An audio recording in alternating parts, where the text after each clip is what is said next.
ce journal, nous irons sur l'avenue Université dans le tronçon compris entre les avenues Mopulu et Kolokoso. L'état de délabrement de cette voie est inquiétant. La circulation devient compliquée pour les usagers. Dans la deuxième partie de cette édition d'information, nous aurons comme invité Richard Ali, qui est le président de l'Association des jeunes écrivains du Congo et membre du comité d'organisation des journées congolaises du manuscrit. Avec lui, nous allons parler justement de tout ce qui a été abordé au cours de ces journées. Bienvenue à tous. Les évêques catholiques membres de la conférence épiscopale nationale du Congo plaident pour la réussite du processus électoral en République démocratique du Congo. Ce message issu de la réunion du comité permanent extraordinaire de la CENCO a été restitué au cours d'un point de presse tenu ce jeudi 27 novembre au centre interdiocésain. Cette déclaration intervient après avoir fait l'analyse générale de la situation socio-politique du pays. Irène Moussouné et Pamphile Papado pour les points. Faudrait-il encore que le sang coule en RD Congo? C'est ces questionnements qui a précédé la déclaration des évêques de la CENCO à l'issue de leur réunion du comité permanent extraordinaire initié pour la réussite du processus électoral en RDC dans un climat de paix. Restituant le contenu du message des évêques au cours d'un point de presse, le secrétaire général de la CENCO a repris leurs différentes préoccupations en ces termes. Malgré notre message, en janvier 2015, le sang a encore coulé suite à la tentative de toutes les dispositions constitutionnelles. Il faut arrêter de faire couler le sang. Nous reconnaissons les efforts consentis par le gouvernement pour la démocratisation du pays. Malheureusement, nous sommes peinés de constater que l'approche des échéances électorales amène encore son lot de restrictions des libertés individuelles. Pour la CEDO, l'avenir heureux de la République démocratique du Congo réside incontestablement dans la sauvegarde de l'intégrité du territoire national, le respect de la Constitution, socle de notre jeune démocratie, et dans la tenue des élections libres et transparentes dans l'intérêt constitutionnel. L'Église catholique entend accompagner le pays dans cette phase déterminante qui engage l'avenir de la nation à travers un programme spécial de prière pour la réussite du processus. Ainsi, les évêques prévoient un vaste programme d'accompagnement pour mener à bien le processus électoral. Il s'agit entre autres d'une neuvaine de prière prévue le 8 décembre prochain, d'une marche pacifique de tous les chrétiens et personnes de bonne volonté le 16 février 2016, un culte écuménique ainsi que la formation à l'éducation civique et électorale de la population. Les États-Unis d'Amérique tiennent à la réussite du processus électoral en République démocratique du Congo. L'ambassadeur américain en RDC, James Swan, a exprimé ce vœu au président de la Commission électorale nationale indépendante, Corneille Nangaa, au cours d'une séance de travail ce jeudi au siège de la Commission électorale nationale indépendante CENI. Les propos de James Swan ont été recueillis par Richard Chako et Bienvenue Magambo. J'ai d'abord félicité le président à la prise de ces nouvelles fonctions qui sont si importantes. Évidemment, il a une responsabilité vraiment primordiale pour l'avenir du pays. Et évidemment, j'ai souhaité au président et à son équipe plein succès. Nous avons aussi partagé le souhait que j'ai exprimé de notre part que les préparatifs électoraux avancent plus rapidement afin de répondre à l'attente de la population. Et nous avons souligné en outre que la commission électorale a un rôle central d'offrir des recommandations, des suggestions, des idées, des orientations techniques afin de permettre les préparatifs électoraux d'avancer plus rapidement. Et puis à l'Assemblée nationale, sachez que le vice-premier ministre, ministre de l'Intérieur, est allé répondre à la question orale avec débat lui adressé concernant la nomination des commissaires spéciaux. Et d'après l'intervention du député national François Bokona, il y a donc, bien sûr, la Chambre basse est incompétente pour statuer sur des décisions prises par le président de la République, chef de l'État, et celles de la Cour constitutionnelle. Martin Kayembe et Sylvain Bété pour le reportage. Répondant à la question sur la nomination des commissaires spéciaux, le vice-premier ministre, ministre de l'Intérieur, Évariste Bochab, a donné des explications claires. L'acte de nomination découle de l'arrêt de la Constitution qui a demandé au chef de l'État de prendre des mesures transitoires afin de pouvoir au vide créé par manque de l'organisation des élections des gouverneurs et vice-gouverneurs.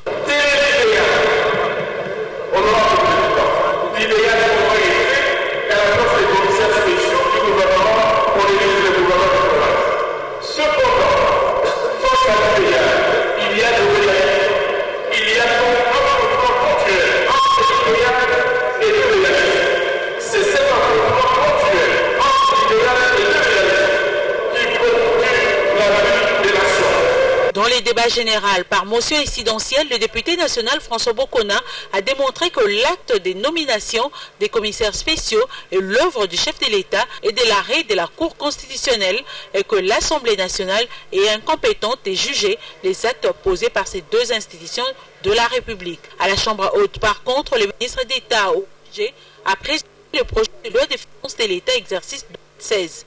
Estimé à plus de 8 milliards de dollars américains et qui reste en équilibre en dépenses et en recettes. Après débat général, le Sénat a accordé au ministre Michel Bongongo un délai pour venir répondre aux préoccupations exprimées par le sénateur. Jean-Robert Kolela Dengue, commissaire spécial du Sud-Ubangui, a officiellement pris ses fonctions samedi dernier dès son arrivée à Guémena, chef-lieu de cette province. La réhabilitation des infrastructures de base et la sécurité restent des axes prioritaires du numéro 1 du Sud-Ubangui. Nous y reviendrons dans nos prochaines éditions d'information. La qualité des données et l'intensification des capacités de systèmes statistiques nationaux, c'est le thème retenu en marge de la journée africaine de la statistique. En République démocratique du Congo, la journée a été célébrée par marquée bien sûr par une journée de réflexion placée sous le signe de la vulgarisation de l'importance, l'intérêt et le rôle que joue la statistique dans tous les secteurs de la vie moderne. Bien sûr, vous suivez le reportage de Martin Kayembe.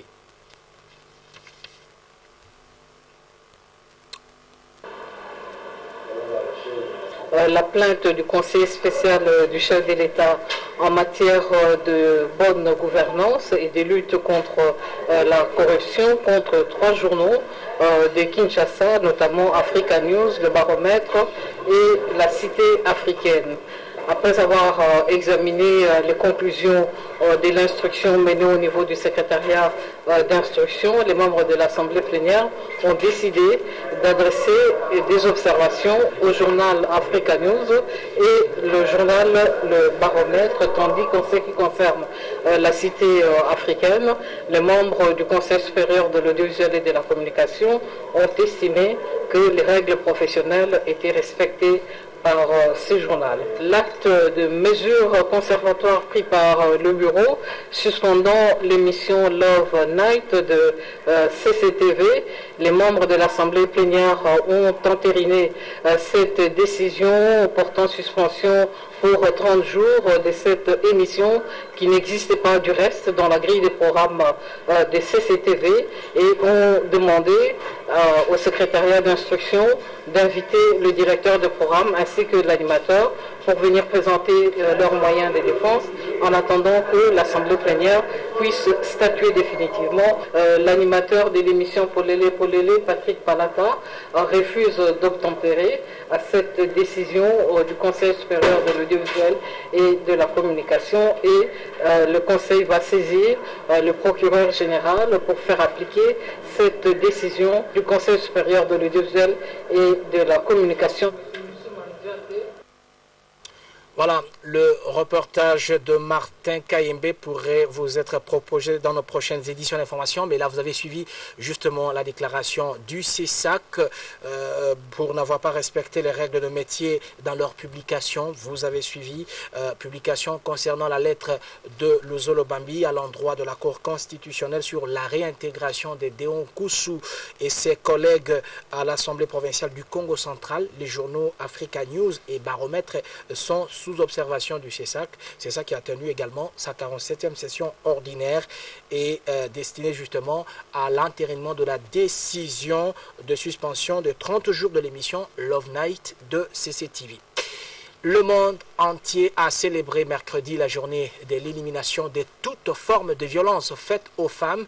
À l'occasion, l'équipe de la RTG Awards s'est intéressée particulièrement à l'orphelinat et Eden dans la commune de Lemba pour savoir le travail qu'a Thérèse Kitenga dans l'encadrement des jeunes filles qui ont subi différentes formes de violence avant leur hébergement dans ce centre. Suivez ce reportage. Un travail qui ne s'arrête pas. Dans son bureau, Esther Kitenga ne cesse de réfléchir pour la survie des enfants qu'elle héberge dans son orphelinat. 2 heures de travail à chaque moment possible. Elle ne manque pas de jeter un coup d'œil aux enfants dans la cour. Un travail devenu une véritable passion. Pour elle, héberger les enfants abandonnés, c'est tout ce qu'elle souhaite faire de mieux dans la vie. Au moment où le monde se bat pour éliminer de violences faites aux femmes, Thérèse Kitenga explique le combat qu'elle mène pour encadrer les jeunes filles de son orphelinat. On essaie de lutter contre la violence faite à une fille. On essaie de lui donner une chance de devenir quelqu'un, c'est-à-dire qu'il doit étudier, il doit faire comme les autres, comme les hommes, disons. Elle peut un jour devenir quelqu'un et travailler aussi, aider les autres orphelins, aider les autres enfants en situation difficile. Une affectueuse attention qu'elle accorde à ses pensionnaires. Elle n'hésite pas de nous raconter les calvaires qu'ont vécu certaines filles avant leur hébergement dans le centre. J'ai un cas, par exemple, un enfant qui a été violé par son propre père, mais elle avait à peine 4 ans et demi, 5 ans. Il y a aussi des filles ici qui ont habité leurs tantes, leurs oncles, parce que les parents n'étaient plus en vie. Tantes les ont maltraitées comme étant sorcières, vraiment jusqu'à les tabasser, tout ça. C'est ce cercle de violence que nous avons rencontré ici, nous avons ces cas-là. Tous ces enfants sont scolarisés, y compris les filles. Une instruction claire de la propriétaire du centre qui prépare un avenir meilleur pour ses enfants. Il ne faut pas déconsidérer la femme. Il faut donner la chance à la femme. La femme, c'est comme on dit, c'est la mère de la nation. Hein. C'est la femme qui lutte contre la pauvreté à la maison aujourd'hui. Hein. Et c'est la femme qui lutte aussi pour l'éducation de l'enfant que vous voyez. Ce sont les hommes qui ont rejeté les enfants. Ce sont les hommes qui ont violé d'autres enfants. Mais aujourd'hui, une femme se présente pour aider ses enfants, pour les réinsérer, pour être utile à la société. Concernant les violences faites à la femme, elle plaide pour le respect de cette dernière. Malgré les quelques difficultés financières rencontrées, Esther Kitenga reste déterminée à faire de ses enfants l'avenir de demain. Le directeur général des douanes et axes, Déo Ruguiz, a participé à l'inauguration du bâtiment commun qui devra abriter les services habilités à œuvrer aux frontières, précisément à Bukavu, dans le sud Kivu. Les travaux de construction de cet édifice qui s'inscrit dans le cadre de la révolution de la modernité ont été financés par la DGDA. Reportage Fanny Anifaka Semona, Clarisse Coco. Le directeur général de la DGDA a effectué une mission de travail à Goma et à Bukavu. Arrivé à Goma le 22 novembre à 13h heure locale, la communauté douanière du Nord Kivu lui a réservé un accueil chaleureux. Le lendemain de son arrivée, le patron de la douane congolaise s'est rendu dans la ville de Bukavu pour assister à l'inauguration du bâtiment devra abriter les 4 services opérant aux frontières de la RDC.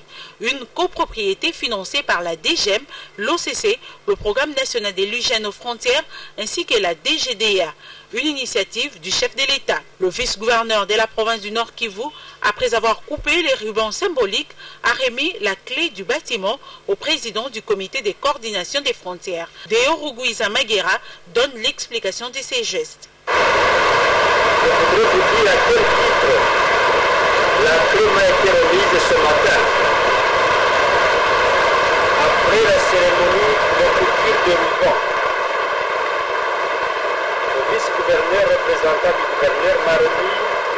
décret à ma double qualité de président du comité de coordination des frontières terrestres, mais également à ma qualité d'un titre qu'ils m'ont donné de doyen. Voilà. Notez que cette étape du Sud Kivu est une phase pilote de ces projets qui datent de 2013. Reprise des activités commerciales ce jeudi à Kalemi dans le Tanganyika après le ras-le-bol de la population contre les récents braquages. Ces braquages ont fait 2 morts et les assaillants ont emporté des sommes importantes d'argent et des biens de valeur. Mandela Longa est notre correspondant sur place à Kalemi. Le rond-point Kiseboué de Kalemi a été pris d'assaut dans la soirée de ce mardi par des hommes armés non identifiés. Tel à la hollywoodienne, ce groupe de bandits a braqué les étalages d'échangeurs de monnaie, les dépouillant un par un de leurs pièces. Ils ont par la suite pillé quelques boutiques et une pharmacie, tirant plusieurs fois à balles réelles. Créant une panique généralisée, ils ont profité pour s'enfuir à bord d'un minibus de marque Ayas Noah en direction de la route qui mène vers Bendera au nord-est de la ville. Sur le chemin, ils ont tiré sur un jeune coiffeur d'environ 30 ans et un enfant d'1 année et 3 mois décédé sur place, alors qu'un pharmacien blessé à coups de poignard au dos poursuit les soins. Suite à cette insécurité grandissante, boutiques et magasins ont fermé ce mercredi. Ce n'est que ce jeudi que les activités ont repris leur cours normal. Avant cette fermeture, plusieurs jeunes ont manifesté leur colère, brûlant des pneus de véhicules sur l'artère principale. Ces derniers condamnent le retard qu'a connu la police dans son intervention. Ils demandent en effet aux nouveaux commissaires spéciaux installés à se saisir au plus vite de la situation sécuritaire au Tanganyika, car ce braquage vient s'ajouter à 2 autres dont la TMB avait été victime en 2011. Pour l'heure, les officiels n'ont pas fait des déclarations, mais l'on peut constater d'importantes troupes de policiers et militaires sur différents sites stratégiques de la ville. Mais l'on peut constater le déploiement d'importantes troupes de policiers et militaires sur différents sites stratégiques de la ville. Depuis Kalemi au Tanganyika, Mandela Longantutula, RTGA World. Est mort et plusieurs dégâts matériels importants, c'est le bilan de la récente pluie qui s'est abattue sur la ville de Matadi au Congo central. Des précisions avec notre correspondant Pierre Vikantimba Basiloa.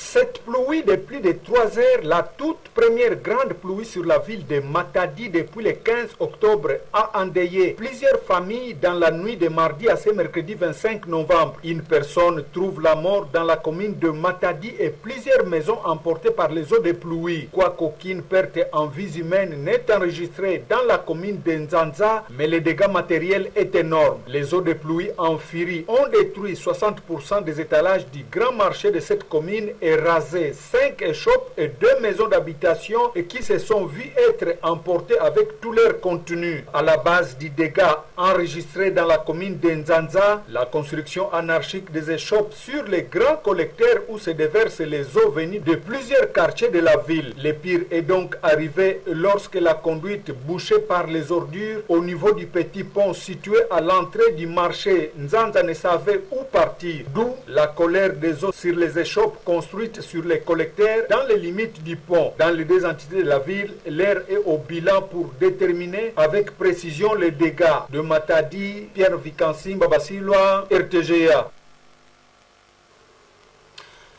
Les dégâts des récentes pluies, c'est aussi à Kasumbalesa dans le Haut-Katanga. Plusieurs familles victimes de ces intempéries passent la nuit à la Belle Étoile. Elles sollicitent l'intervention des autorités compétentes pour leur venir en aide.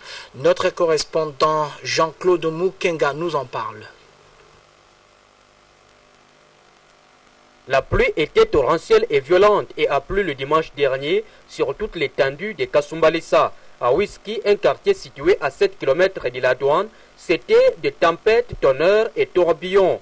Une vingtaine de toitures ont été emportées, plus de 20 maisons écroulées suite au vent violent et la pression de l'eau des pluies. À l'issue de cette pluie, le chef de quartier Whisky a indiqué que cette catastrophe a fait près de 10 blessures graves et dégâts matériels énormes. Depuis une semaine, 20 familles sont sans abri à Whisky. Près de 150 personnes passent la nuit à la Belle Étoile, parmi lesquelles se trouvent les hommes, femmes et enfants. La plupart ont bâti les petites maisons en bâche et les autres ne savent à quel sens se vouer. Les environnementalistes locaux évoquent comme cause l'implantation d'arbres, la négligence des constructions des caniveaux en maçonnerie et constructions anarchiques. Le chef des groupements Combo, Sokoni Vincent, plaide pour se sinistrer. Entre-temps, ces familles sans abri en appellent à l'assistance des autorités compétentes. Kasumbalissa, Jean-Claude Mukenga Kalombo, RTGA.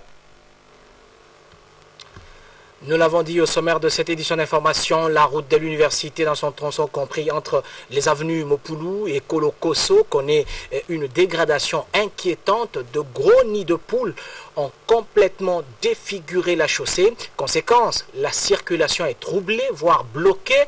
Les conducteurs des véhicules expriment de plus en plus du mal à passer sur cette chaussée. Le constat a été fait par Krioni Kibungu et Linda Kibushi. Nous sommes sur la route de l'université dans son tronçon compris entre les avenues Mopulu et Kolokoso au centre de la commune d'Ngaba et celle de Makala. Ici, la chaussée n'est plus que l'ombre d'elle-même. La destruction, la dégradation ont élu domicile à chaque pas de cette partie de la route qui chemine vers le rond-point Ngaba. Gros nid de poules complètement défigurés avec une physionomie désagréable aux allures inquiétantes, cette route ne permet plus aux conducteurs des véhicules de rouler paisiblement et librement. C'est un vrai casse-tête pour les chauffeurs, une véritable équation à résoudre pour les conducteurs qui arrivent à cet endroit. Dès notre arrivée, nous avons été accueillis par la colère des conducteurs des véhicules et les habitants qui ont exprimé leur ras-le-bol. C'est difficile ici. Depuis rond-point Ngaba jusqu'à Mopulu, la route s'est complètement dégradée. Depuis arriver ici, mon véhicule est tombé en panne. Je suis bloqué, vraiment c'est difficile. On ne sait plus comment nourrir nos enfants à cause de l'état de la route. Si c'était le phénomène Kuluna, ils seront intervenus rapidement alors. Depuis Kapela, en passant par la commune d'Ongaba jusqu'à Mopulu, la route est complètement détériorée. Conséquence de cet état de route, les embouteillages monstres à chaque minute. Ces blocages sont en grande partie causés par la dégradation de la route. Selon un autre chauffeur, cette situation serait due au manque de caniveaux. Un peu plus loin de là, un autre constat amer à Kapela 2, non loin de Yolo-Ezo. Ici encore, l'état décriant de la chaussée rend la tâche difficile aux conducteurs qui deux fois empruntent les trottoirs sablonneux pour ne serait-ce que passer. Un autre conducteur a tenté de prendre le trottoir, malheureusement il est bloqué. On ne comprend plus ce pays. On ne sait plus quoi faire finalement.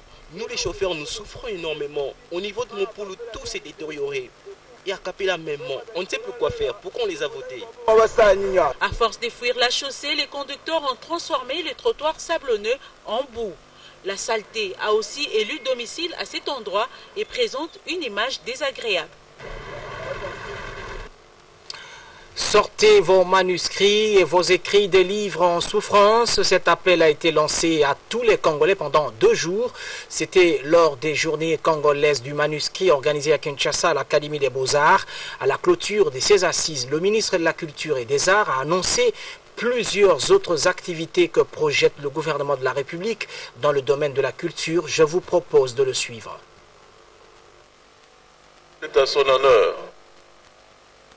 Je voudrais souligner l'importance de la culture. À travers les siècles, toutes les grandes civilisations se sont focalisées, se sont bâties grâce à la culture. Que vous preniez la civilisation bolchevique, preniez la civilisation germanique, prenez, si on remonte, la civilisation grecque et romaine, la culture a toujours été à la base du développement. Parce que c'est le monde des penseurs. D'ailleurs, pour que cette culture se développe, il faudrait qu'elle ait l'appui du pouvoir. Et de tout le temps, c'est le pouvoir qui a toujours été le meilleur mécène de la culture. Ici donc, nous voulons, suite à l'impulsion du chef de l'État, président de la République, que la culture rayonne désormais. Et les hommes de pensée, les hommes des idées que vous êtes, éclairent le voie. On entend dans tous les débats qui se passent des gens de société civile, des gens de telle église, des gens de telle autre église. Rarement on entend les véritables penseurs que vous êtes. Et je crois que des rencontres comme celle-ci peuvent nous permettre de consolider notre position comme, je dois être modeste, mais je dois le dire, nous devons être comme de lumière dans un monde d'obscurité. C'est pour cette raison que je voudrais, de cette tribune, annoncer les autres activités que le gouvernement prévoit. Notamment, nous allons remettre les médailles cette fois-ci, d'ici un mois, aux artistes. Les médailles vont être remises par le chef de l'État. J'annonce aussi l'organisation d'une exposition nationale de l'art plastique depuis 1960 jusqu'à aujourd'hui. Cette exposition va se faire d'ici là, toujours sous la houlette du chef de l'État. Avec cette phase de l'information culturelle. Et justement, en rapport avec ces journées congolaises du manuscrit, il était prévu pour nous de recevoir comme invité Richard Ali, annoncé sur ce plateau, président de l'Association des jeunes écrivains du Congo. Mais aux dernières nouvelles, il ne s'est pas présenté. La raison est donc méconnue de la rédaction de la RTGA. Nous espérons le retrouver dans nos prochaines éditions d'information. Et pour ceux qui nous ont pris en cours de diffusion, voici le rappel des principaux titres. Évariste Bochab, ce jeudi à l'Assemblée nationale, le vice-premier ministre et ministre de l'Intérieur et de la Sécurité est allé répondre à la question orale avec débat lui adressée sur la nomination des commissaires spéciaux. Mais la Chambre basse du Parlement s'est vue incompétente de juger des actes posés par le président de la République, chef de l'État, et la Haute Cour constitutionnelle. Faudra-t-il encore que le sang coule en République démocratique du Congo? C'est le message du cardinal, des évêques et évêques catholiques de la République démocratique du Congo qui se disent préoccupés de la situation sociopolitique. Une année avant les élections de novembre 2016 en RDC, l'Église catholique considère la nomination des commissaires spéciaux comme un véritable recul pour la démocratie.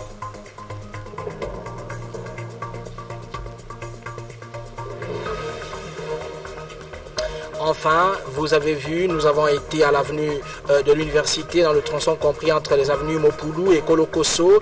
L'état de délabrement de cette voie est inquiétant. Conséquence, la circulation devient compliquée pour les usagers. Merci d'avoir suivi ce journal qui est dédié à nos téléspectateurs de Djonga, à Lomela, dans la nouvelle province du Sankuru. D'ici là, portez-vous bien. L'information continue sur RTGA World. Au revoir.